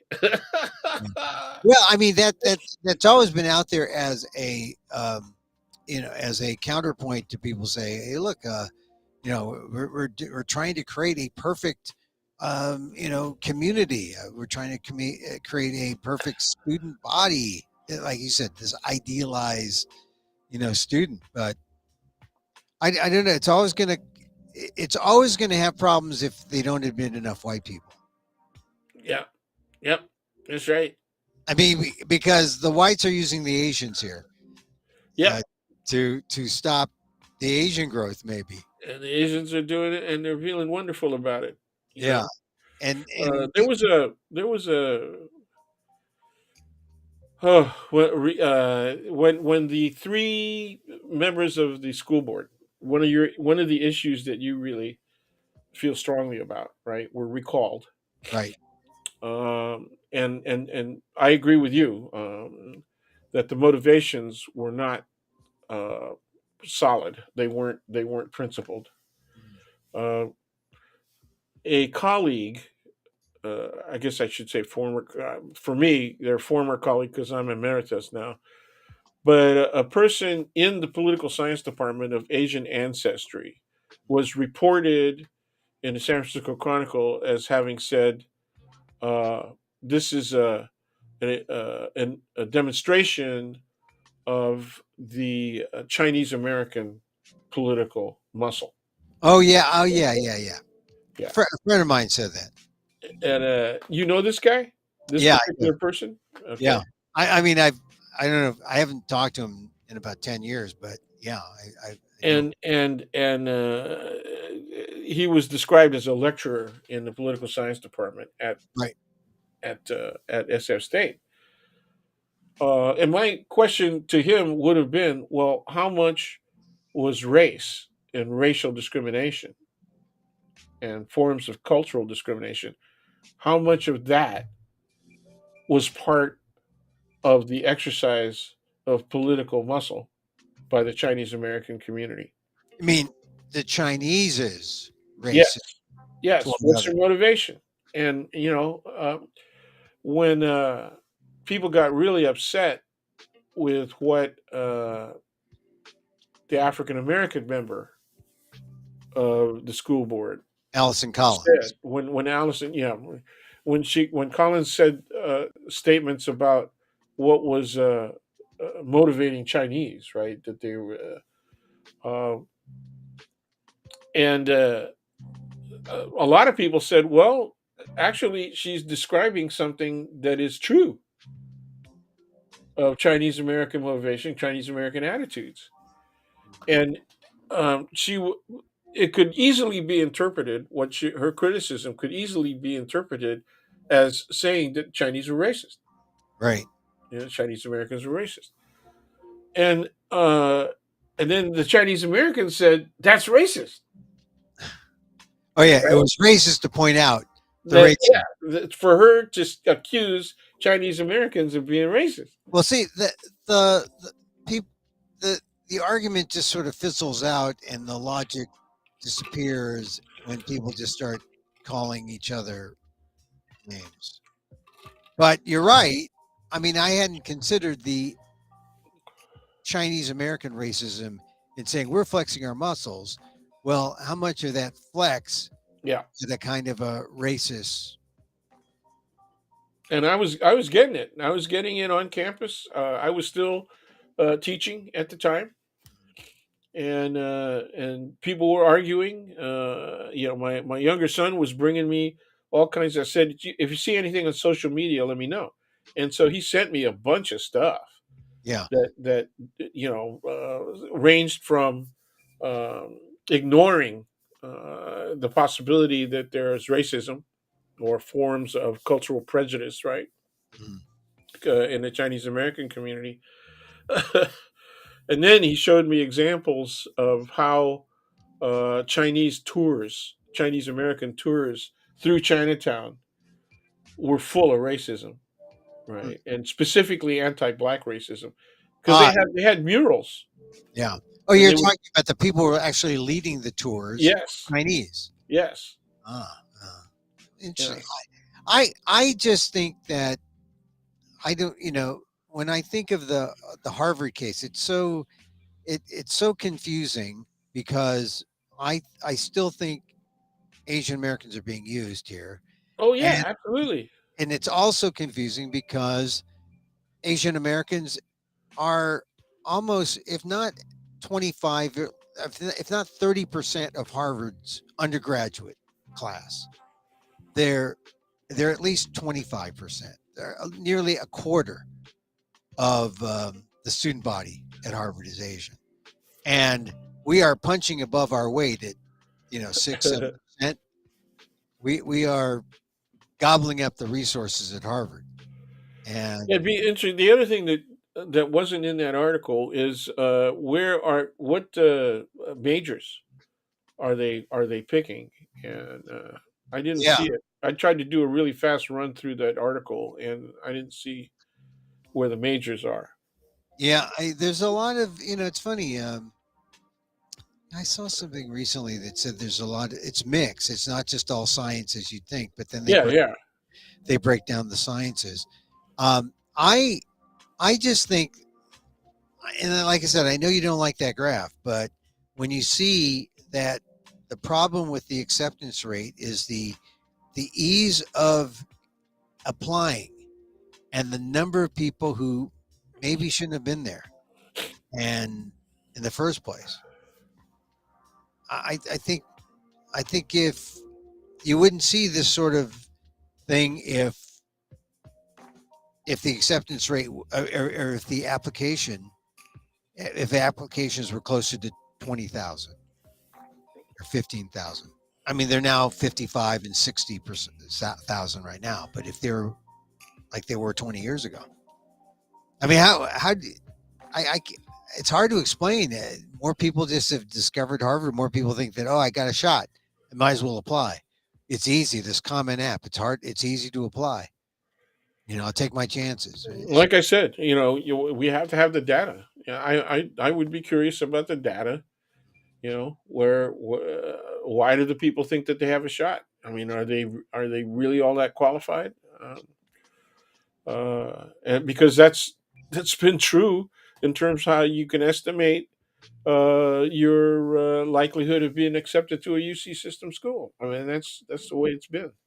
Well, but if it's all about the number of applications, and you want to, you know, and the acceptance rate has actually gone down. It's like the lowest, second lowest ever. I mean, the acceptance rate has been as high as 11%. I think when I was applying to Harvard, the acceptance rate was like 9%, and now it's 3.41%, which is like that means we're going to discriminate against a lot more of you. Yeah, we except if the plaintiffs win, we're going to have to come up with new ways Right, new ways. that look less discriminatory, but nonetheless Right, allow us to be selective. right. I mean, how can you can't be selective and non-discriminatory, right? That's it, man. I mean, really. I mean, that is it. How can you be selective and non-discriminatory at the same time? Yeah, like I That's said, the crazy. if you got a socially transmittable disease, man, you can't use the pool, dude. I this is like this is the crazy thing about the suit. But the Asians have been used, and now, But okay. To quote Bill Withers, if it feels this good being used, you just keep on using me. yeah, yeah. Well, I don't know if they're going to be happy in the end. In the end, the happiest are going to be the people who use that New York Times app and figure out, well, what are my values, and let me go to the school that best reflects my values. There you go. I just don't think that people are looking for diversity that much. I really don't. I Uh, think I think principled people, people who want to once again answer more closely to an idealized, American, regardless of race, regardless of class, gender, sexuality, etc. He's just kind of person that we really like. See, the bad part is that there's a lot of Americans who say I don't know if I want to pay for my kid to go to college yeah, right, because yeah, one, it costs too damn much, which is legitimate. That's a legitimate concern. right. And And now, then the people on the right say, and then they turn liberal. right, and then, well, so So being intelligent and making informed decisions, man, that's bad. That's you. That makes you a liberal. yeah, Damn! How right, dare you contradict whatever it is I believe in? yeah, and in the end, why we pick a school is I want to wear Air Jordans, not those, not those old funky Converse. I don't want to wear those Converse high And tops. I like the school colors. Well, notice on my values, I didn't put athletics. I didn't. Yeah, right. I That, like the school if my colors. team plays in the Final Four, I don't care. Maybe they'll make this sweet 32, or Oh man. One of my colleagues, he was actually an associate provost. I think that was his highest rank. yeah, He was had been a vice president of faculty affairs too, I think. But anyway, he's a nice guy. yeah. But he was from Princeton, and I Oh, so said, he was probably "Yeah." fooling himself this past. Oh God, I said, God, do I have to sit next to you, man, on Well, look, they had a nice run. graduation day? Because this dude looked like a freaking pumpkin. Yeah, well, Princeton Tiger. Hey, look, they were Princeton had a good run, but Oh they yeah, man. was not like San Diego State. Yeah, yeah. It's still in Huh? there. They're, Huh? they're still in there. Public freaking school, dude. Yeah. No, I think it was great. San Diego What are State. they gonna? What? Somebody's gonna steal their coach, man. Oh yeah, yeah. you know, I one of the think big schools. I think it's great. San Diego State. I do too. I mean, that this was an interesting year for the Yeah, freaking yeah. I mean, a lot of the mighty fell early. and First round, second round. yeah, and this is the thing about schools. What if we? I mean, I'm sure a lot of people pick the college they want to go to based on sports, and with the colleges Yeah, that see on TV, right? I mean, that's yeah, why for colleges, NCAA time, March Madness, the football season, means a lot. I mean, well, that's where the yeah. college When you're in their school, money. yeah, it sure does mean a lot. I mean, but the colleges make their money from football, and Fresno State. I rooting for Fresno. I don't know why would I root for, but I watched every game this year. Fresno No State. kidding. Yeah, I did. They had a good team. Then they won a bowl game. I think they finished in the top 25. Yeah, they did. Yeah, I watched. Oh, I didn't mention this, but Cal State Stanislaus in Turlock was also in my top 30 of schools. Wow, Based on the values that I put in, and it's not based on it was location. in the top 30. Yeah, Cal State, along with Cal State Santa Barbara, or not Santa Barbara, Cal State Bakersfield. I was surprised these Central Valley schools were That's up two in the Central Valley. Yeah. so Well, Turlock's a little further east, kind of. south. Well, Well, no, I mean, it's oh, south, but east of yeah, you know, California or east yeah, of Berkeley. it's toward the Sierras, Yeah. so yeah, Well, Modesto. yeah, it's right next to Modesto. Yeah, Yeah. I mean, or south, just south of Modesto. I just think that it shows you when you do that thing in the New York Times that if you say, "Give me a school that has these values," you'd be surprised at the kind of schools that would finish above Harvard, and it surprised me. And but will I act on it? No, I'm happier to say I went to Harvard rather than Cal State Turlock. I'm gonna be off for a second. I have to take this call. Okay. Hey, listen, Dan. Dan. Oh, I got to take the call. I'll just say goodbye to you. Take care, man. Oh, Dan is on the phone. I'll say goodbye to Dan. Thank you, Dan. I appreciate you, Dan. We'll see what happens to Donald Trump next week. And now he's frozen. Now you froze on me. Now you're oh no, there he goes. Well, an interesting spirited discussion with Professor Daniel Phil Gonzales, College of Ethnic Studies, San Francisco State University, Professor Emeritus, Asian American Studies, Filipino American Studies. Boy, that's a lot of title. We got into a lot, but we haven't been doing our show for a while. I mean, we have. I talked to him from New York, but this is the first time back in my closet, and I am so glad to be here. I am. I'm telling you this. I'm thinking about Harvard a lot, coincidentally, because the admissions went out, and if you applied to Harvard and got a rejection, it's weird now because now they just tell you on an app. They say if you got in or didn't. Back when I applied, they actually sent you a big fat letter, which surprised the hell out of me. But like if they're going to reject you, they're not going to send you a big fat letter, right? I mean, if they sent you a big fat letter and you think they're going to reject you, you turn to my father and say, "Hey, Dad, the Harvard sent me this big fat letter. I think it contains the arsenic that they want me to ingest because I am worthless and didn't get in." But no, it's like practically the diploma they send you. I mean, I don't know if you in my generation applied, but it's this huge thing. It looks like a damn diploma. Suitable for framing, it is. Anyway. But I think Dan's right. I think I as much as I dislike Harvard in some ways, I like it too. And I made some nice friendships. Not many, but some. Not many, but actually more subsequent to Harvard because now we have something in common. We have something to hate in common. Or not hate, but just we have an object that we dislike. And then we come together and say, we don't really dislike it that much. It's sort of nice, wear this, it's like carry around this Louis Vuitton bag with the LV on it. and you know it's real versus the others who have like fake LV bags.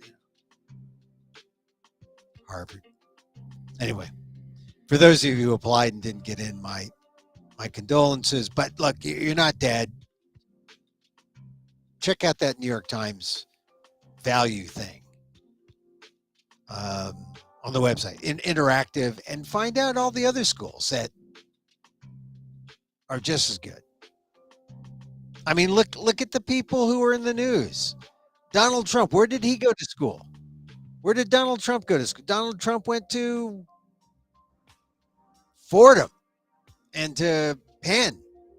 And then who knows how much he really went to school there? I mean, he could say, I went to Wharton. Hey, here's Daniel Phil Gonzales back again. I'm sorry. It was a call from my mechanic. We brought one of the cars in for repairs, and this is important. I always say it's good to disrupt the Emil Amoks Takeout for the practical purposes of fixing your car. That's good. That's good. yeah. Well, I wouldn't have done it if it wasn't a Friday, because I had to know whether or not they were going to hold the car for the weekend. You got to get that car. Look, because then you'd have to walk those hills in San Francisco. That'd be terrible. Well, we kind of welcome the walk as long as it's not too long and not too steep. Now, that's the thing about New York. That's the thing about it's flat as hell. And you walk. Well, actually, I found some bumpy parts. Where? Well, there's some like, oh, I'm going up now. I feel it in my legs. There are a couple places where like suddenly you're like, oh, this isn't totally flat. What happened here? As you go up north in the borough and yeah. Some places around the like the mid 40s, in midtown, and we stay on the west side in the mid 40s. Yeah. Oh, like we have a favorite kind of cool little boutique hotel right up there, and it's really great for the evening because it's close to the restaurants and also the food stands, man. Yeah, the halal guys and everything, And the shows, you're near the shows. Yeah, the shows are there. Yeah, you're near the Times Square's down there, and also, look, here's the thing. I liked New York because this time around, because I wasn't a tourist, and I didn't do anything touristy. I stayed in my little box, which was a glorified closet, which is why it kind of felt like home, because I'm in my closet now, and you put a kitchen in here and a bathroom, and this could be a New York apartment that costs like $2,500 a month. Could be. Oh, and actually, my closet could be a New York apartment that costs about $1,800 a month. Wow. I mean, but it's, I know, but believe me, when I was sleeping, and like I was like just 2 floors up, right on the street level, I heard everything, and I said, God, I'm paying, this apartment would go for $2,500 a month, and I'm just a little better than homeless. I'm just because I hear everything. I hear the people walking up and down the street. I hear the sirens, and that's a New York experience. Although when I stayed at my sister's house out there in Dan White Heights in San Francisco, not too long ago, but I slept on her couch, and I swear I heard all these sirens. Hey, look, I froze. You see that? Yeah, you froze. I froze. I'm still moving. Yeah, you're moving, but I'm frozen. I don't know why.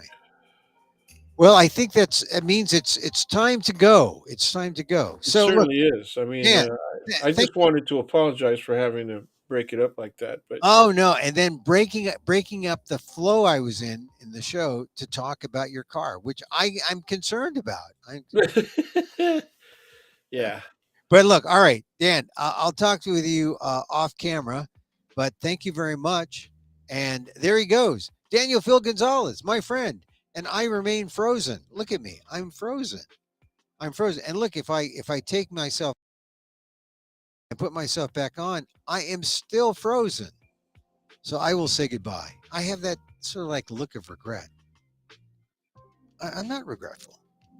I'm not regretful. And not like Donald Trump. Uh, what did he really do, right? I mean, he had an extramarital affair with people he paid money to, and then he tried to hide the fact that he paid money to them because they were willing participants. I don't know. He wanted the tax break. I don't know. Hey, Emil Guillermo here. Thanks for tuning in, Emil Amoks Takeout. Because I'm not live, you can't see me, but you can hear me. I'm going to say so long. Regular listeners know that I like to meditate. It helps. Staying in the moment.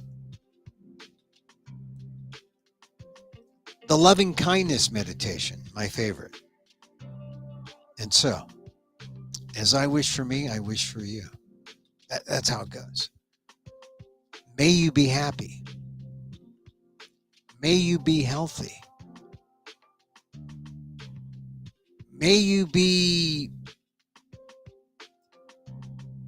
God, I forgot the third one. May you be glorious. And may you live with ease. That's always my favorite. Ease. We want it easy, not hard. Easy. Emil Guillermo here. Catch my columns on ALDEF, the Asian American Legal Defense and Education Fund. aldef.org/blog. Check other things on amok.com. Till next time, I mean this. Mahal